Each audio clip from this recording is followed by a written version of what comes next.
லட்டு தயாரிப்பிற்கு பயன்படுத்தப்பட்ட நெய்யில் விலங்கு கொழுப்பு கலக்கப்பட்ட விவகாரம். திருப்பதி ஏழுமலையான் கோயிலில் வரும் திங்கட்கிழமையன்று ஆகம விதிகளின்படி மகா சாந்தி யாகம் மற்றும் சிறப்பு திருமஞ்சனம் செய்ய தேவஸ்தானம் பரிந்துரை.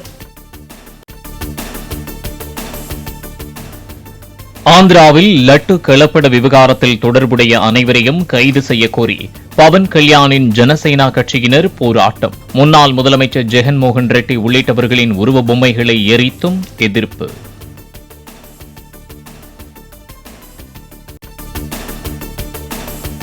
திருப்பதி லட்டு தயாரிக்க நெய் சப்ளை செய்த திண்டுக்கல் ஏஆர் டெய்ரி நிறுவனத்தில் மத்திய உணவு பாதுகாப்பு துறையினர் ஆய்வு. நெய்யில் விலங்கு கொழுப்பு கலந்ததாக எழுந்த புகார் தொடர்பாக பால் நெய் பொருட்களின் மாதிரிகளை சேகரித்ததாக தகவல். பழனி பஞ்சாமிர்தம் குறித்து வதந்தி பரப்புவோர் மீது சட்டப்படி கடும் நடவடிக்கை எடுக்கப்படும் என அமைச்சர் சேகர்பாபு பேட்டி. தமிழகத்தில் 2021ஆம் ஆண்டு முதல் கோயில்களுக்கு தேவைப்படும் நெய் ஆவினிடம் இருந்துதான் கொள்முதல் செய்யப்படுவதாகவும் விளக்கம்.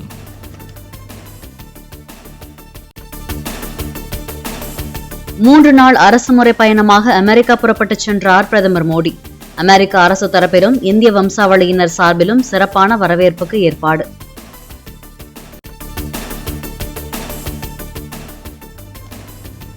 திருவள்ளூர், காஞ்சிபுரம், ராணிப்பேட்டை மாவட்டங்களில் ஓரிரு இடங்களில் இன்று கனமழை பெய்யக்கூடும். வானிலை ஆய்வு மையம் எச்சரிக்கை.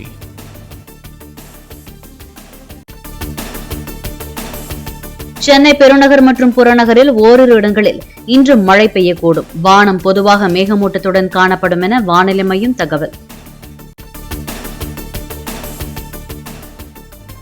டெல்லி முதலமைச்சராக பதவியேற்றார் ஆம் ஆத்மி கட்சியின் அதிஷி. கோபால் ராய், பரத்வாஜ் உள்ளிட்ட 5 பேர் அமைச்சர்களாக பதவியேற்றுக் கொண்டனர்.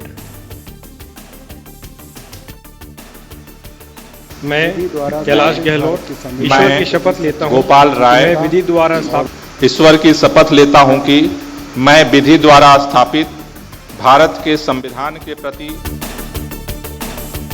வெளிநாட்டு பார்வையாளர்கள் முன்னிலையில் பலத்த போலீஸ் பாதுகாப்புடன் நடைபெற்ற இலங்கை அதிபர் தேர்தல். வரிசையில் காத்திருந்து ஆர்வமுடன் வாக்களித்த மக்கள் நாளை மாலைக்குள் முடிவுகள் வெளியாகும் என தகவல்.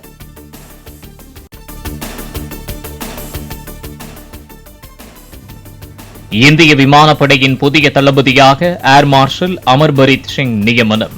தற்போதுள்ள விமானப்படை தளபதி விவேக் ராம் சௌதாரியின் பதவிக்காலம் செப்டம்பர் 30ஆம் தேதியுடன் முடிவடைவதால் மத்திய அரசு அறிவிப்பு.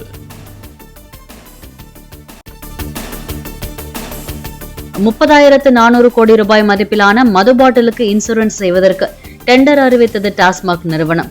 டாஸ்மாக் குடோன்களில் மது பாட்டில்கள் சேதமடைந்தால் அவற்றுக்கு 742 கோடி ரூபாய் மதிப்பில் இன்சூரன்ஸ் எடுக்கவும் டெண்டர் கோரப்பட்டது.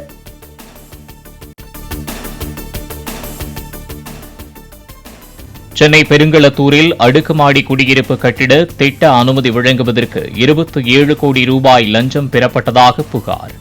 முன்னாள் அமைச்சர் வைத்திலிங்கம் உட்பட 11 பேர் மீது லஞ்ச ஒழிப்புத்துறையினர் வழக்கு பதிவு.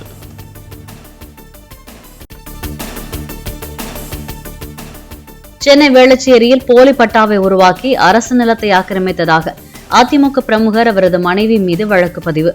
நிலத்துக்கான அசல் ஆவணங்களை அழித்து போலி பட்டா உருவாக்கியதாக அரசு அதிகாரிகள் 4 பேர் மீதும் லஞ்ச ஒழிப்புத்துறை வழக்கு பதிவு. சென்னையை அடுத்த பொன்னேரியில் ரயில் நிலையம் அருகே தண்டவாளங்களில் சிக்னல் இணைப்பு பெட்டியில் போல்ட் கழற்றப்பட்டு சதி.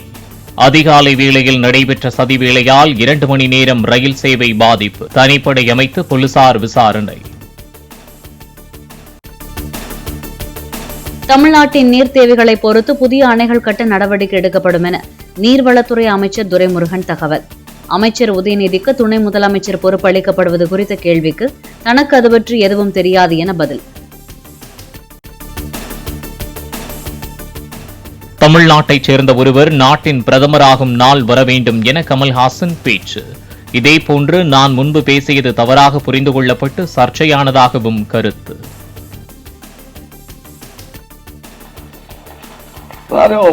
ஒரு ஆளு பெங்கால்ல சீஃப் மினிஸ்டரா இருந்திருக்காரு, இங்கேயும் சீஃப் மினிஸ்டரா இருந்திருக்காரு. தெலுங்குக்காரர் அவர் இங்க வந்து இருந்திருக்காரு. இது இங்கே பாசிபிள். ஆனால் ஒரு தமிழன் பிரைம் மினிஸ்டர் ஆக முடியுமா? அதற்கு இந்த நாட்டை தயார்படுத்த வேண்டும்.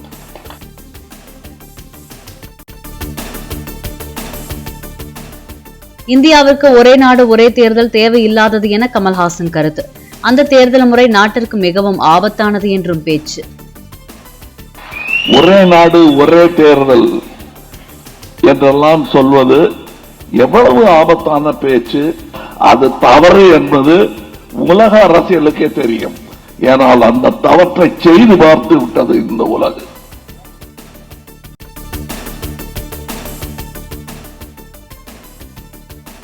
கட்டண உயர்வால் ரிலையன்ஸ் ஜியோ, ஏர்டெல், வோடபோன் நிறுவனங்களில் இருந்து 30 லட்சம் வாடிக்கையாளர்கள் விலகல். பிஎஸ்என்எல் நிறுவனத்திற்கு புதிதாக 29 லட்சம் வாடிக்கையாளர்கள் வந்துள்ளதாக தொலைத்தொடர்பு ஒழுங்குமுறை ஆணையம் தகவல்.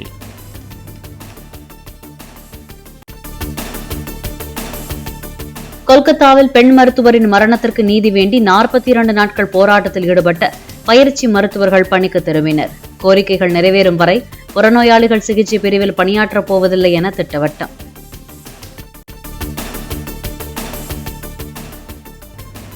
கோவை கொடிசியா மைதானத்தில் பதுங்கியிருந்த ரவுடி மீது போலீசார் துப்பாக்கிச் சூடு. காவல் உதவி ஆய்வாளர் சுட்டதில் கால் முட்டிகளில் குண்டு பாய்ந்து மருத்துவமனையில் சிகிச்சை.